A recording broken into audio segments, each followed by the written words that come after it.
ধার্মিক রাজা ছিলেন। জনকার্য মানে দেশের সেবা, জনসাধারণের সেবা খুব সুন্দরভাবে করতেন। একদিন নারদ গেছে জমালয়ে। নারদ সব জায়গায় ঘুরে ঘুরে বেড়ায়। জমালয়তে গেছে, গিয়ে সেখানে নারদকে দেখে সেই রাজা যমরাজের জেলখানায় রয়েছে। নারদকে ডাকছে, নারদ নারদ। আমার নাম ধরে কে ডাকে? যে জেলখানার ভিতর থেকে কেউ ডাকছে আমাকে। ওনার গিয়ে গেল, আর জেলখানা থেকে একজন একজন করে বার করছে। ওখানে যমরাজার কাছে গেছে, চিত্রগুপ্ত বড় বড় খাতা বার করেছে, এই কাজ করেছে, এই পাপ পুণ্য, এই মানে পাপ থেকে পুণ্য সব মাইনাস করলে যেটা রেজাল্ট হয়, শেষমেশ এইটা হচ্ছে তার রেজাল্ট। তাকে এখন এই শাস্তি হবে, ওই শাস্তি হবে, এই কুলে পাঠানো, সেই কুলে পাঠানো। 84 লক্ষ প্রকারের জন্ম, সেই সেই জায়গায় তাকে জন্ম পাঠানো। লোকে মনে এগুলো কল্পিত, লোকে ভাবে এগুলো, কিন্তু তাদের সীমিত জ্ঞানের জন্য এটা ভাবে, অ্যাকচুয়ালি সেটা নয়। তো অতি সত্য যেগুলো ভগবান মুখে বলছেন তার কথা কোনো মতেই অগ্রাহ্য করা যাবে না। অন্তত আস্তিক যারা, নাস্তিক যারা তারা তো করে। যারা নাস্তিক তারা তো সত্যকে মিথ্যা, মিথ্যাকে সত্য, ওটা তাদের নিজস্ব কথা। অহংকারিক যে বিচার ভাবনা তারা। তো এখানে যমরাজার ওখানে এক এক করে জেলখানা থেকে বার করছে, যা যা পাপ পুণ্য সব বিচার করে নিয়ে যে শাস্তি দেওয়ার সেই সেই ডিপার্টমেন্টে পাঠাচ্ছে। এটা ওই ডিপার্টমেন্টে পাঠাবো, ওই ডিপার্টমেন্টে পাঠাবো, যেখানে যা যা শাস্তি হওয়ার। বিরাট এলাকা বলছো 28টা নরক। সেই 28 প্রকার নরকের মধ্যে কোন নরকে কিভাবে তাকে শাস্তি দেবে? কোন নরকে আছে সেফটি ট্যাঙ্কের ঢাকনাটা খুলে ওর মধ্যে ঢুকিয়ে রাখে মানুষ। কোনো আছে কি, কোথাও আছে কি কোমর পর্যন্ত মাটিতে পুঁতে দাও, দিয়ে পাগলা কুকুরগুলো লাগিয়ে দাও, সিরিজ দেখা। কোথাও আছে কি কোমরে দড়ি বেঁধে বাঁশের মাথায় বেঁধে জলে ছাড়ো, জলের দাও, আর কুমিরগুলো লাফিয়ে লাফিয়ে ছিঁড়ে ছিঁড়ে খাচ্ছে। কোনো জায়গাতে হাত পা বেঁধে রেখে দিয়ে তারপর ওখানে কি হচ্ছে, মানে শকুনে ছিঁড়ে ছিঁড়ে খাচ্ছে, জল জল করছে, তার নিজের রক্তটাকে। এগুলো শাস্ত্রের বর্ণনা আছে, গরুর পুরাণেতে পুরো বিস্তর ভাবে এগুলো লেখা আছে। একটা যা বাটি ধরে রক্তটা ধরে নিয়ে তাকে জল রেখে দেবে, এনে জল খা। কিন্তু সেই যে শরীরটা, এটা মরবে না। সেই শরীরটাকে বলা হয় যাতনা শরীর। যাতনা পাবে, কষ্ট পাবে, কিন্তু মরবে না। যতদিন পর্যন্ত সেই শাস্তিটা পাওয়ার দরকার পেয়ে নেবে, তারপর আবার অন্য আরেকটা শাস্তি, এই করে করে করে করে শাস্তি পাবে, কিন্তু মরবে। গরম তেলের মধ্যে ভাজবে, গরম ফুটন্ত জলের মধ্যে সেদ্ধ করবে, অনেক রকম। শেষ করে পানিশমেন্টের কথা শুনলে লোহার পা কাঁপতে থাকে। গরু পুরাণে পরে মানে ভগবান বিষ্ণুর বাহন হচ্ছে গরু। ভগবান যখন একটু বিশ্রামে থাকেন, যখন একটু ভালো মনোভাব থাকে, গরুর তখন প্রশ্ন করেন, প্রভু এইটার অর্থ কি, প্রভু এইটার অর্থ কি, সেইটা কি। মানে প্রভু কখন একটু প্রসন্ন বদনে আছে, সেই সময় জিজ্ঞাসা করেন গরু। আর গরু আর ভগবান বিষ্ণু তখন আস্তে আস্তে খুলে বলতে, আর গরুর সেইগুলো সব ডায়েরি করে রাখে, ডায়েরিতে সব লিখে রাখে। সেইটা থেকে গরুর পুরাণ এসেছে। তো এইভাবেতে কে কি কর্ম করছে না করছে সব তার লিপিবদ্ধ। তা যমরাজা ওখানে তার বাবা, মানে সেই রাজা রয়েছে। তখন যমরাজা, সেই রাজা তখন নারদকে ডেকে বলছে, আমি অমুক দেশের রাজা, আমি খুব ধার্মিক রাজা ছিলাম, খুব আমি জনসাধারণের খুব প্রিয় ছিলাম, কিন্তু আজ আমাকে আর কেন এই জমালয়ে আমার এই শাস্তি, কি বুঝে উঠতে পারছি না, আমার ঠিক মনে করতে পারছি না আমি এমন কি পাপ করেছি। হ্যাঁ, পাপ আমি করেছি অনেক, কিন্তু পুণ্য তো অনেক করেছি, কিন্তু এমন কিছু পাপ করেছি হয়তো তার জন্য এই শাস্তি। তা ওই যমরাজার ছেলেটাকে চিত্রগুপ্ত তার নোটিশে সব হয়েছে। তা যাই হোক, তুমি শুধু আমার দেশে গিয়ে আমার ছেলে এখন রাজা হয়েছে, ছেলেকে শুধু খবরটা দিই, বাকি ছেলের বাকিটা সব করে। তোমার বাবা এইভাবেতে জেলখানাতে আছে, যমরাজার জেলখানায় আমার সঙ্গে সাক্ষাৎ হয়েছে, এই না তার নাম, আর তো বাবা বলেছে আমার ছেলের নাম এই, আর এই দেশের রাজা, তুমি কি সেই ছেলে? হলো হ্যাঁ, তুমি সেই ছেলে। তা আমার বাবা কি করে যমরাজার জেলখানায় গেল? বাবা খুব ধার্মিক ছিলেন, খুব প্রজাদের সেবা করতেন, কি করে এরকম পরিস্থিতি হলো তা তো আমি জানি না। শুধু এই খবরটা তোমাকে দিতে বলেছে, তুমি দিয়ে গেলাম। এইবার ছেলে তখন ছেলে রাজা হয়েছে, ছেলে এখন দেশের সাধুদের ডেকেছে, জ্যোতিষী যারা ছিল সকলকে ডেকেছে, কেউ বলতে পারছে না। সাধুরা বলছে আমার থেকে বড় উনি, আমার থেকে বড় উনি, আমার থেকে সিনিয়র উনি, আমার থেকে সিনিয়র উনি। এভাবে বলতে বলতে বলতে বলতে শেষকালে খোঁজ করতে করতে করতে করতে আর আগেরকার দিনে সাধুরা আমাদের মতো এরকম মঠ মন্দির করতেন না, জঙ্গলের মধ্যে ছোট্ট ছোট্ট কুটি বেঁধে থাকতেন। আর কথাবার্তা বলছে, এরকম ফোন তো ছিল না, দিব্য দৃষ্টিতে কোন সাধু কোন অবস্থায় আছে সেইভাবে তোরা আকাশ মার্গেতে কথা বলতেন। দেবদেবীরা সব বন্ধু হয়ে থাকতেন। পবনদেবকে ডাকলেন, পবনদেব আমি অমুকের সঙ্গে কথা বলতে চাই, তুমি একটু হেল্প করে দাও। এখানে কথা বললো, সেই কথাটা বাতাসে বহন করে সেই সাধুর কাছে দিয়ে। বাতাস তো আমাদের শব্দটা পরিবহন করে, এইভাবে সে কথা বলতো। সেই জন্য কৃষ্ণ ভক্তি আছে যার, সমস্ত দেবী দেবতা বন্ধু তার। দেবদেবীরা পর্যন্ত এসে এখানে সেই ধরাধামে রাজাদের সঙ্গে, মহর্ষি বড় বড় সাধু মুনি ঋষিদের সঙ্গে বসে কথা বলতেন। সেই জন্য স্বর্গের স্থানটা হচ্ছে নিচে, এটা হচ্ছে ভূলোক, এর উপর হচ্ছে ভূগোলোক, মানে স্বর্গলোক আর এই ভূলোকের মাঝে শূন্য স্থানটাকে বলা হয় ভূগোলোক, তার উপরে স্বর্গলোক, ভূর ভুব স, তার উপরে মহলোক, মহৎ ব্যক্তিগণ থাকে, তার উপরে জনলোক, ভূর ভুবস্ব মহৎ জন তপলোক, তপস্বীগণ ঋষিগণ থাকে, তারপরে ভূর ভুবস্ব মহাজন তপসত্য, তার উপরে সত্য লোকে ব্রহ্মা থাকে। তাহলে এখান থেকে 7টা স্তর উপরে, নিচের দিকে আবার 7টা, অতল বিতল সুতল তলাতল মহাতল রসাতল পাতাল, নিচে 7টা উপরে 7টা, এই 14টা স্তর নিয়ে একটা ইউনিভার্স আমাদের এই ব্রহ্মাণ্ড, 14 ভুবনাত্মক ব্রহ্মাণ্ড। এই বলা হয় নাম বিনা কিছু নাই আর এই 14 ভুবন মধ্যে, এই 14 ভুবনের মধ্যে মানে এই ব্রহ্মাণ্ডতে নাম ছাড়া আর গতি নেই। এই কলিযুগের জন্য এখন নামটাই একমাত্র সবাইকে, সব শাস্ত্রে বলা হয়েছে। সেজন্য সাধুরা সবসময় নাম পাবে, হরিনাম। তো সেই রাজপুত্র তখন বাবার ওই দুর্দশার কথা নিয়ে খুঁজতে খুঁজতে, লোমশ ঋষি বলে একজন ঋষি আছে, সারা শরীরে লোমে ভর্তি, আবার কি কয়েক কল্প মানে কয়েক হাজার কোটি বছর তার আয়ু, কয়েক কোটি বছর হবে তার একটা করে লোম পড়বে। এই করে করে তার সমস্ত লোম যখন খসে যাবে তার আয়ু তখন শেষ হবে। তিনি ছিলেন ত্রিকালজ্ঞ ঋষি, অতীত বর্তমান এবং ভবিষ্যৎ 3 কালের খবর বলতে পারেন।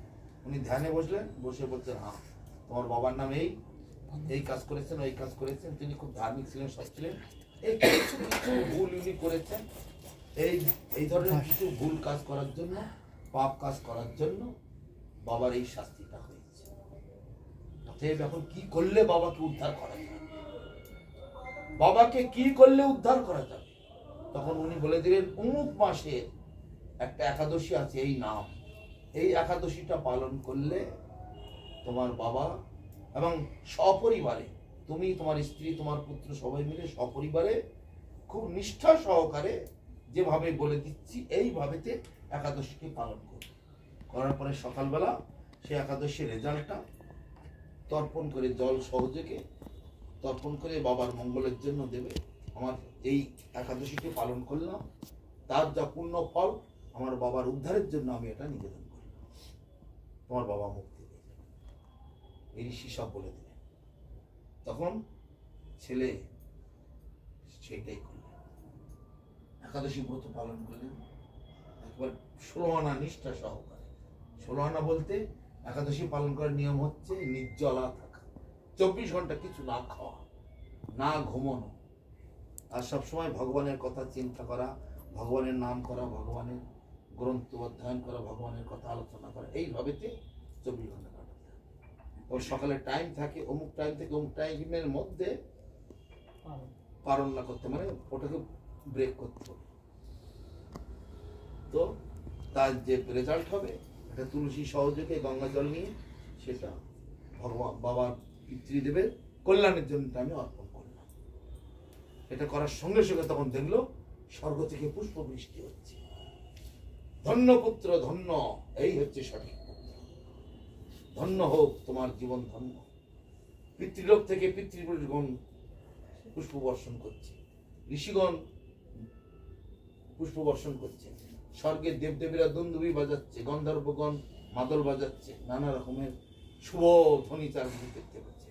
বিন্দু বিন্দু বিন্দু বিন্দু খুব মৃদুমন্দ বাতাস বইছে, পাখিরা কুলুকুলু শব্দে তাদের যে সুন্দর মধুর ধ্বনি সেগুলো দিচ্ছে, খুব সুন্দর একটা শুভ পরিবেশ। তখন দেখতে পাচ্ছি বিরাট একটা জ্যোতি নিচের থেকে উঠে আস্তে আস্তে আস্তে চলে যাচ্ছে। তার মানে তার বাবা সেখান থেকে উদ্ধার পেয়ে, যমরাজার ওখান থেকে উদ্ধার পেয়ে মানে নিত্যধাম গোলক বৃন্দাবনে ভগবানের কাছে চলে যাচ্ছে। আর সমস্ত তার পূর্বপুরুষগণ সবাই বলছে, এই তুমি যথার্থ পুত্র, এইরকম পুত্রই তো হওয়ার দরকার। পুত্রার্থে ক্রিয়াতে ভাজ্যা, পুত্রপিণ্ড প্রয়োজন। পুত্রের সুপুত্র পাওয়ার জন্যই তো ভাজ্যা গ্রহণ করা হয়, আর পুত্রের পিণ্ডই পিতা গ্রহণ করতে ভালোবাসে। পুত্র না থাকলে মেয়ের হাতের পিণ্ড গ্রহণ করে, পুত্র কন্যাদের হাত থেকেই সেবা গ্রহণ করে। আর পুত্র হয়ে যদি পিতামাতার উদ্ধারের কথা চিন্তা না করে, সে পুত্র মূত্রের তুল্য। এটা শাস্ত্রেতে বলা হচ্ছে। পুত্র আর মূত্র একই জিনিস। এটা ভাগবতের ভাষাতে বলছি, আমার নিজস্ব ভাষা নয়। ভাগবতে চিত্রকেতু বৃত্রাসুরের ঘটনাতে এইসব কাহিনী রয়েছে। পুত্র হয়ে যদি মা বাবার উদ্ধারের কথা না ভাবে, সে পুত্র মূত্রের তুল্য। তাহলে কিভাবে পিতার উদ্ধারের কথা ভাববে?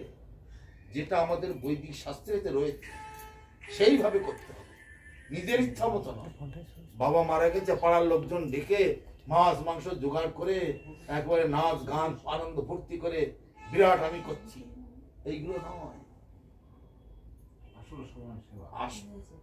আসল কার্য হচ্ছে মানে যৌন দদ্দধরের ভোক্তাং পিতৃনাং শ্রদ্ধা কর্মণি অশ্নন্তি পিতরস্তস্য বিন্মূত্রাং সততাং দ্বিজঃ। এটা পদ্মপুরাণে বলছে।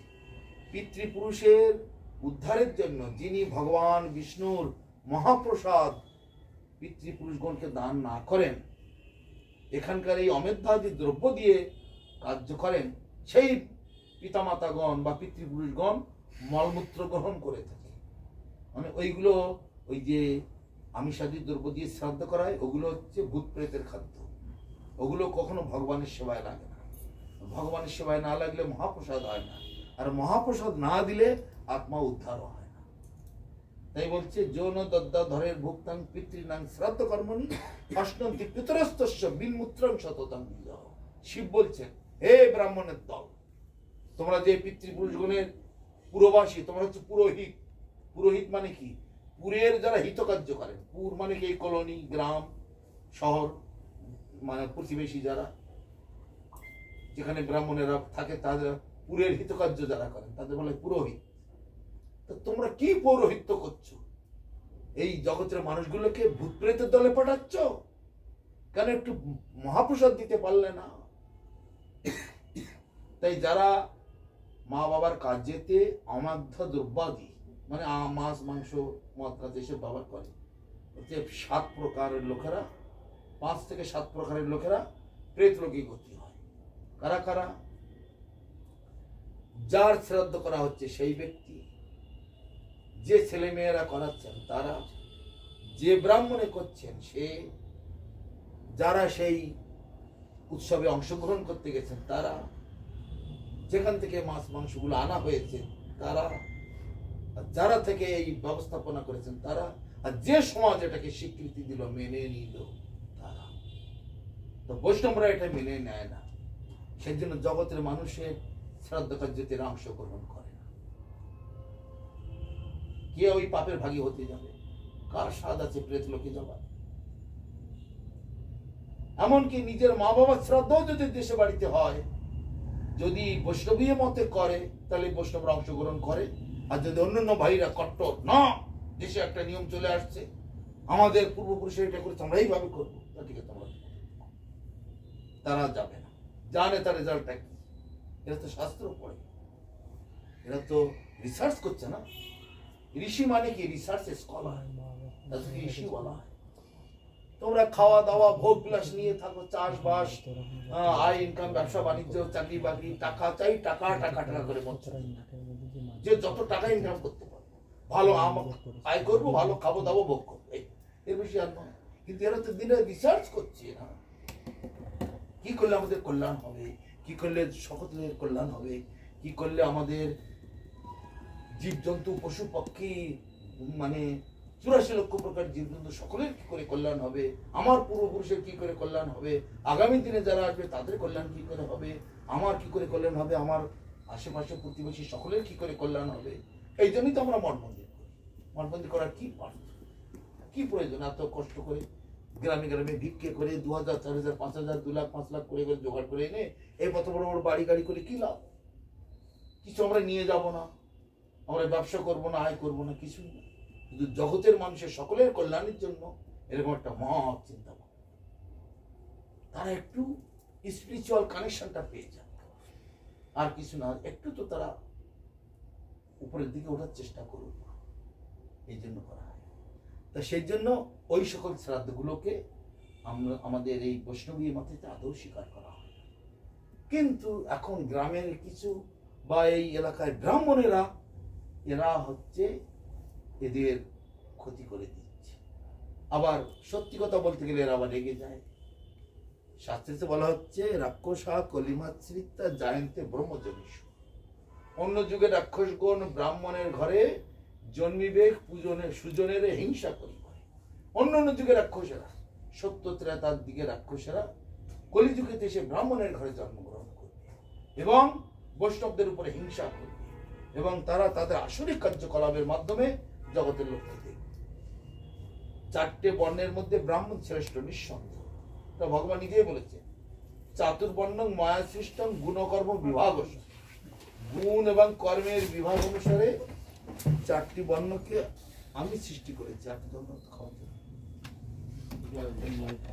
গুণ এবং কর্মের বিভাগ অনুসারে এই জগতের মানুষকে 4 ভাগে ভাগ করেছি।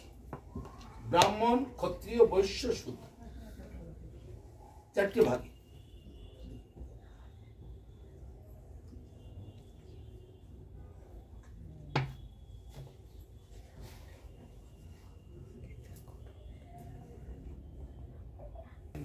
কোম্পানিতে কাজ করেন, সেখানে কি সবকে এক কাজ সবাই করে? ভাগ ভাগ করে করতে হয়। আমাদের দেশের সৈন্য সামন্তগুলো, কেউ স্থলবাহিনী, কেউ আকাশ বাহিনী, কেউ নৌবাহিনী, চারদিকে ভাগ করে। আবার ওদের মধ্যে ডিপার্টমেন্ট ভাগ আছে। কেউ বন্দুক চালাবে, কেউ কামান চালাবে, কেউ বা বোমা ছুড়ে মারবে, অনেক রকমের ডিপার্টমেন্ট ভাগ করা আছে। কেউ সাপ্লাই দেবে, কেউ রান্না করবে, কেউ এদের গোলা বারুদ জুগিয়ে যাবে, সব ডিপার্টমেন্ট ভাগ করা আছে। তাহলে নিজেরাই মারামারি করে নিজেরাই তো লোকই মারা যায়। তো ভগবান তদ্রূপ দুনিয়াটাকে ম্যানেজ করার জন্য সমস্ত মানুষকে নিয়ে 4টে ভাগে ভাগ করে দিয়েছে, ব্রাহ্মণ, ক্ষত্রিয়, বৈশ্য, শূদ্র। তার মানে এই নয় যে ব্রাহ্মণেরাই সব, তা নয়।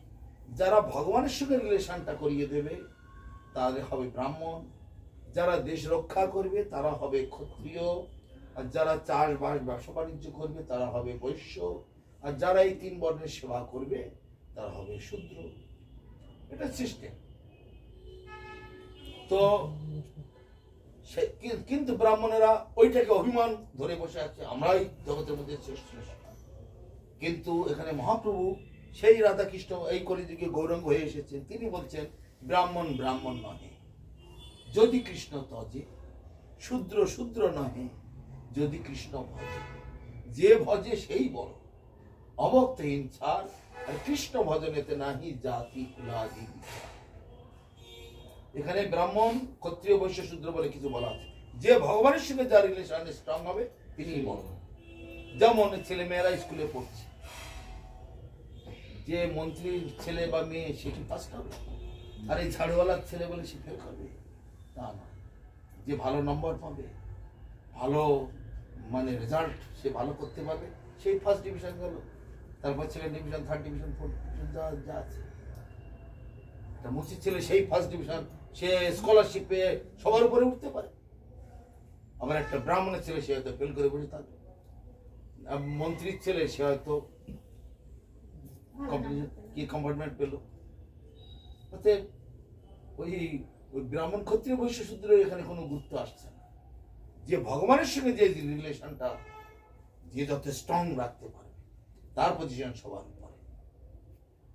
এইটা এই জগতে যে ব্রাহ্মণেরা এইসব জগতের মানুষের বিয়ে থেকে, শ্রাদ্ধ থেকে, নামদেব পড়ানো, শ্রাদ্ধ করা, কি অন্নপ্রাশন, কত সব কাজ করে বেড়াচ্ছে। আমাদের নবদ্বীপে, বৃন্দাবনে, পুরীতে আমাদের বা শিষ্যবর্গরা যেখানে যা আছে, এরা কোনোদিন ওদেরকে আর ডাকে না, কেন ওরা জানে ওরা নামে ব্রাহ্মণ, সে পূর্বে সে ধারাটা নিয়ে চালাচ্ছে, কিন্তু এরা প্রকৃতপক্ষে কোনো সাত্বিক জীবনযাপন এরা করে না। একে তো গলায় মালা পরে না, কেননা নো ধারয়ন্তী মালা যে তুলসী কাষ্ঠ সম্ভবম নরকান্ন নিবর্তন্তে দান্তা কোপাগ্নি না করে। যার গলায় তুলসীর মালা থাকে না, শ্রীহরির কোপ দৃষ্টি বর্ষিত হয় এবং তাকে নরক গতি লাভ করতে হয়। এসব শাস্ত্রে বলা আছে। তারা গলায় মালা পরে না, তিলক করে না, হরিনাম করে না, একাদশী করে না। তাহলে ওরা কোন দিকে আছে? বলতে গেলে বলে ওগুলো আমাদের করতে নাই। জগতের লোকেরা এসব নিয়ে রিসার্চ করে না, যা বললো তাই। আমার বাপ ঠাকুরদা তারা তাই করতো, আমরাও তাই করতাম। এটা কোনো যুক্তি নয়। আজকাল সব বুদ্ধির যুগ, সবাই ভালো করে বুঝতে শিখেছে, জানতে শিখেছে। বিদেশিরা দেখতে পাচ্ছেন কিরকম আমাদের থেকে অনেক বেশি স্মার্ট। ওরা ওসব নিয়ে রিসার্চ করে। কিছুই না, আমাদের মায়াপুরেতে প্রতি রবিবারে কয়েক হাজার খানা বাস ওখানে চলে যায় কলকাতা থেকে। একবার এক জায়গায়, আমি সেই সময় সেখানটায় ছিলাম, আমাদের ভক্তরা কয়েকজন বিদেশি ভক্ত ধুতি পাঞ্জাবি পরে, গলায় হরিনামের মালাটা গলায় ঝুলছে, আর ওই ডালিতে করে ফুলগুলো তুলছে। বিকালবেলা পুজোটা করবো, তার ডিউটি আছে, তুলছে। আর একজন পাশে দাঁড়িয়ে আছে, তার সঙ্গে আর একজন, এই ফুলটা নাও, ওই ফুলটা নাও, এক গাছে সব ফুল নিয়ে না, দু চারটে রেখে দাও, আর তো গাছ একটু ভালো দেখাবে না, বেশি বেশি এই কটা ফুল হলে হয়ে যায়, তুলছে। আর একটা কলকাতার ছেলে একটা সিগারেট খাচ্ছে পাশে দাঁড়িয়ে, এই প্যান্ট পরা, প্যান্ট তো এই স্কুলে এরকম প্যান্ট, হাঁটু ছাড়া, পাথর ছাড়া, এইসব জানলা ফুল্ল বলা ডিজাইনের প্যান্ট হয়েছে এখন, খাচ্ছে। আর দিকে বা হাতে আবার একটা ছোট বোতলও আছে। লেখাপড়া শিখেছে, দু চারটে ইংরেজি বলতে শিখেছে। বলছে, what is this, what you are doing here, from where, are from where, from which country you are coming here, আপনি কোন দেশ থেকে এসেছেন, এসব কি করে কি হবে, এগুলো করছেন কেন? ওর ফুল তোলাবা দিয়ে দাঁড়িয়ে গেছে, কথাগুলো শুনে নিতে, এগুলো করছেন কেন, এগুলো করে কি হবে, এসব করছে কেন, তুই কি পরেছে, এসব ধুতি পাঞ্জাবি পরেছে, এসব পরে কি হবে, কপালে কি লাগিয়েছো, মাথার চুল ফেলে দিয়েছো কেন, ওসব করেছো কেন বলছে। তখন ফুল তোলা বাদ দিয়ে ওর সঙ্গে বলছে, this is not my property, this is your property, this culture is your culture, you throw this culture. তোমরা এই কাপড় চোপড় পরা, এইরকম হরিনাম করা, গলায় মালা পরা, তিলক করা, শিখা রাখা, তারপরে এই ঠাকুরকে পুজো করা, ধুতি পাঞ্জাবি পরা, এগুলো তোমাদের কালচার। তোমরা, তোমার মা বাবা, তোমার দাদু দিদারা এইসব করে এসেছে, তোমরা এটাকে ফেলে দিয়েছো, মলমূত্রের মতো পরিত্যাগ করে দিয়েছো, তাই আমরা ওইটাকে কুড়িয়ে দিয়েছি। আর তোমরা যেটা নিয়ে আছো, ওই ছেঁড়া চাল্লা ফোল্লাওয়ালা প্যান্ট আর ওই সিগারেট আর মদ, ওটা আমাদের ছিল, আমরা ওইটাকে ফেলে দিয়েছি। আমরা যেটাকে ফেলে দিয়েছি সেটা তোমরা নিয়েছো, আর তোমরা যেটা ফেলে দিয়েছো সেটা আমরা নিয়েছি। এটা তো নতুন কিছুই না, তুমি কেন জানবে না এই জিনিসটা? ও তখন তাতে সিগারেটটা ফেলে দিয়ে, বোতলটা ফেলে দিয়ে আস্তে আস্তে অন্যদিকে চলে গেল। ওর আর সিগারেটটা ইচ্ছে করছে না এই কথা শুনে। আমাদের জিনিসটা আমরা ফেলে দিয়েছি, বমি করে মলমূত্রের মতো ত্যাগ করে দিয়েছি, সেটা নিয়েছো তোমরা, আর তোমরা যেটা ফেলে দিয়েছো সেটা আমরা নিয়েছি। এটা তো তোমাদের সম্পদ, তা তোমরা কেন বুঝতে পারছো না এটা? যদি জানতে চাও, বুঝতে চাও, please come close to us, read our book, come to our guru, join with us, then you can understand everything. ভালো করে বুঝিয়ে দিল, চোরা না শুনে ধর্মের কাহিনী। এই তো এই সপ্তাহ সারা ওয়ার্ল্ড এরকম চলছে। মুসলমানের দেশে পর্যন্ত লোক এখন হরিনামেতে মাতোয়ারা, কলার পাতায় বসে মাটিতে বসে খাচ্ছে। যারা বিছানায় বসে খেত তারা এখন মাটিতে বসে খাচ্ছে, কাঁটা চামচে খেত তারা এখন হাত দিয়ে খাচ্ছে। যারা মাছ মাংস ছাড়া খায় না, অমৃত দ্রব্য ছাড়া খায় না, তারা এখন ঠাকুরকে ভোগ দিয়ে মহাপ্রসাদ করে খাচ্ছে। এগুলো জানার দরকার, কেন, কি পেয়েছে, কি বুঝেছে। আমরা বড় বড় অনুষ্ঠানে যখন লেকচার দিতে উঠে পড়ি, তখন ওরা জিজ্ঞাসা করে, জগতের কোটি কোটি মানুষ একদিকে চলেছে, আপনার কতিপয় মানুষ উল্টো দিকে যাচ্ছেন কেন? এমন কি পেয়েছেন, এমন কি জেনেছেন? এই কথাটা মহাভারতে বলা হয়েছে। বকরূপী ধর্ম যুধিষ্ঠির মহারাজকে বলেছিলেন, কাচা বার্তা ক পন্থা ক সুখী হবে। কি আশ্চর্য! আশ্চর্যটা কি? মানে বকরূপী ধর্ম যুধিষ্ঠির মহারাজকে প্রশ্ন করেছে, অনেক প্রশ্ন, সব প্রশ্নের উত্তর দিয়েছে। তার মধ্যে 4টি মেন প্রশ্ন। কাচা বার্তা, জগতের খবর কি? কি আশ্চর্য, আশ্চর্যটা কি? ক পন্থা, পথটা কি? ক সুখী হবে, সুখী খেয়ে যাবে। আর যুধিষ্ঠির মহারাজ উত্তর দিয়েছিলেন, উত্তরটা কি? কাচা বার্তা, জগতের খবর কি? আমাদের কাছে আচমকা কেউ এসে যদি জিজ্ঞাসা করে জগতের খবর কি, আপনারা কি বলবেন? আগে তো বাংলাদেশের খবরটা তুলে ধরবেন, রাশিয়া ইউক্রেনের কথাটা তুলে ধরবেন, এত মরেছে অত মরেছে, ফিলিস্তিন ইসরায়েল ওদের কথাটা তুলে ধরবে। আর আমাদের দেশের নেত্রী যা হচ্ছে, ওই সাজান শেখ, ওদিকে আরজি করের ওই কোনো খবর নয়। সে কি? এইগুলো কোনো খবরই নয়। এটা তো নাথিং। এই যে জগৎটা মায়ার জগৎ, মা মানে না, একটু আগে বললাম, ছায়া, আয়া মানে যার কোনো অস্তিত্ব নাই, ভগবানের ছায়া। এটা ছায়া, আমি নড়ছি, আমার ছায়া পড়েছে এখানে। আলো যদি সামনে থাকে, ছায়া এখানে পড়বে। হাত পা নড়ছে, তার ছায়া হাত পা নড়বে। আমি জল চাচ্ছি, ও জল চাচ্ছে, জল আমাকে না দিয়ে ওখানে দিল, ও জল খাবে, ছায়া। এই জগতের মানুষ হচ্ছে সেই রকম। কায়া মানে শরীর ভগবান, আর তার ছায়া মানে এটা মায়া। তাকে পুজো করবে তো ভগবানকে পুজো করবে। এই মানুষের বুদ্ধি এত খারাপ হয়ে গেছে। তো জগতের খবর কি যখন বলল, কাচা বার্তা, জগতের খবর কি? যুধিষ্ঠির মহারাজ তখন উত্তর দিলেন, মাসস্তু দর্পি পরিঘট্টনেন সূর্যাগ্নিনা রাত্রি দিবেন ধানেন অস্মিন মহা মোহ মোহে কটাহে ভূতানি কাল পথতে কি বার্তা। এটা সংস্কৃতিতে উত্তর দিয়েছেন। তো মানেটা হচ্ছে মাসস্তু দর্পি পরিঘট্টনেন, মাস এবং ঋতু। মাস কদিনে হয়? 30 দিনে মাস। ঋতু 60 দিনে এক ঋতু হয়, 2 মাসে এক ঋতু। মাস এবং ঋতুরূপ দুটি হাতা এবং খুন্তি। মায়েদের রান্নাঘরে হাতা খুন্তি আছে না? কি কাজে লাগে? মারামারি করতে, রান্না করতে, ঘটর ঘটর ঘটর ঘটর করা হয়। তো ওখানে যুধিষ্ঠির মহারাজ উত্তর দিচ্ছেন, মাসস্ত দর্পি পরিঘটন, ভগবান বক রূপ ধারণ করে এসে ওখানে যুধিষ্ঠিরকে পরীক্ষা করছে, জগতের খবর কি?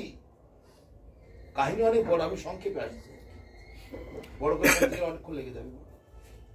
যুধিষ্ঠির মহারাজ উত্তর দিচ্ছেন, জগতের খবর মাস এবং ঋতু রূপ দুটি হাতা এবং খুন্তি, সূর্যাগ্নিনা রাত্রি দিবেন ধনের, দিন রাত সূর্যের আগুন কোথায়? মহা মোহ মোহে কটাহে। কটাহ মানে কড়াই। খুব উঁচু জায়গায় উঠে ভালো করে দেখবেন চারিদিকটা গোল, যেন একটা বিরাট আকারের একটা কড়াইয়ের মতো মনে হবে, তাই না? খুব উঁচু জায়গায় উঠলে গোলাকার একটা কড়াইয়ের মতো। মাসস্ত দেবী পরিঘট্টনেন সূর্যাগ্নিনা রাত্রি দিবেন ধানেন, রাত আর দিন সূর্যের আলোতে দিনটা ওই কড়াইয়ের মধ্যে পরিপাক করা হচ্ছে, আর হাতার খুঁটি দিয়ে ঘাটছে। কাকে? এই কোটি কোটি জীবকে। কে করছে এটা? মহাকাল।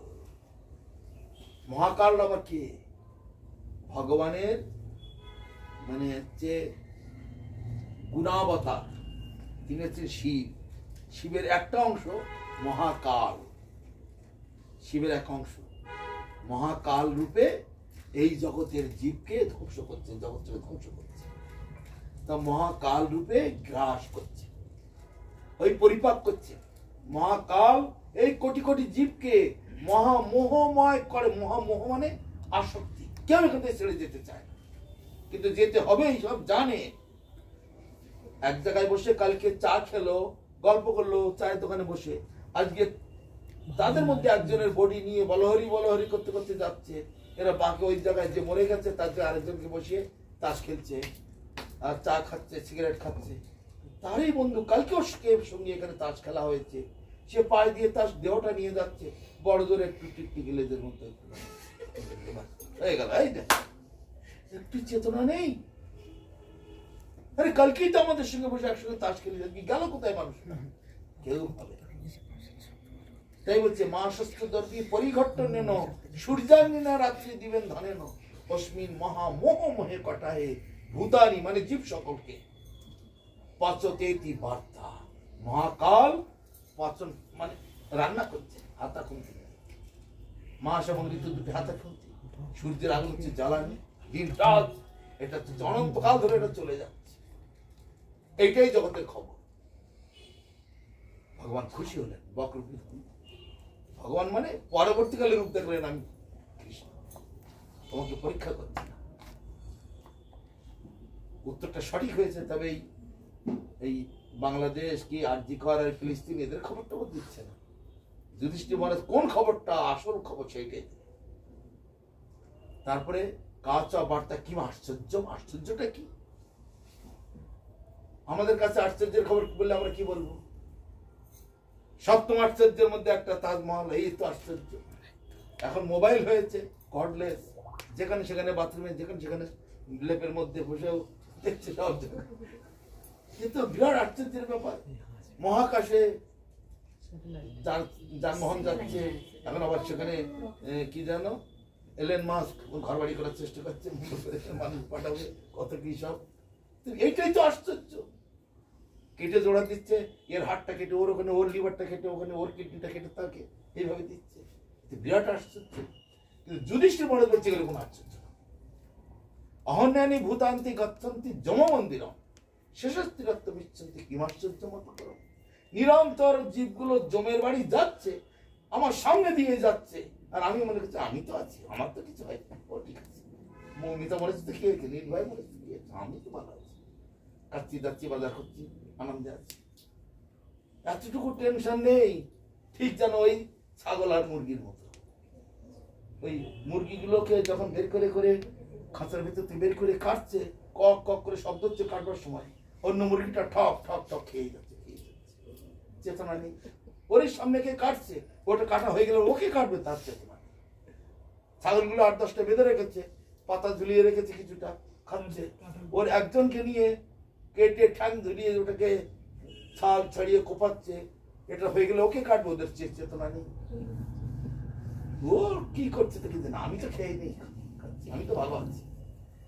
চিন্তা করুন তো, আমাদের সেরকমই তো দশা। আমাদের ওর কাটা হয়ে গেলে, আমার ওই ভাইটাকে কাটা হয়ে গেলে আমার পালা, আমাকে কাটবে, এটুকু চেতনা আমার নাই। ঠিক ওই ছাগল মুরগির মতোই দশা। তাই যুধিষ্ঠির মহারাজ বলছে এর থেকে আশ্চর্য আর কি আছে?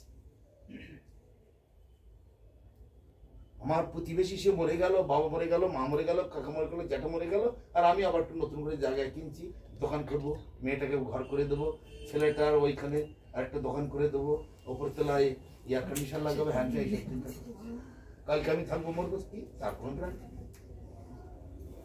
এর থেকে আশ্চর্য আর কি হতে পারে?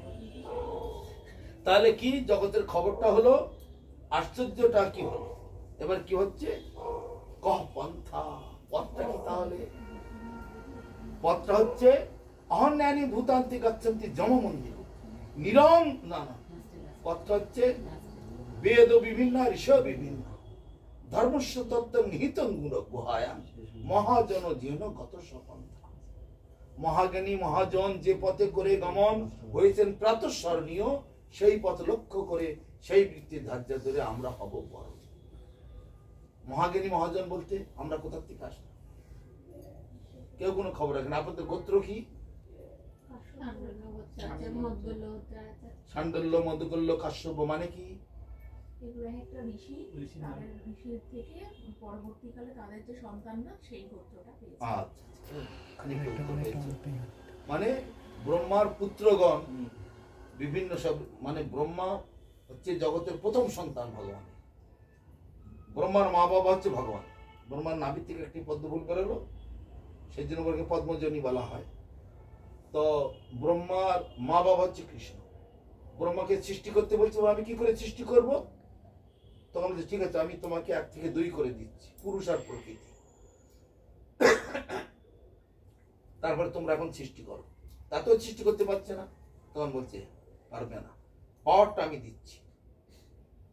কিন্তু ওই হোমিওপ্যাথিকের গ্লোবিউস শিশিতে ভরে দিলে তো আর রোগ সারবে না, না ওতে ওষুধ তো ড্রপ দিতে হবে, তো তবেই তো কাজ হবে। স্ত্রী করে দিয়েছে, তাতেও সৃষ্টি করতে পারছে না। ভগবান তখন কামদেব রূপে তার উপরে শক্তি স্প্রে করে দিল, শক্তি বর্ষণ করে।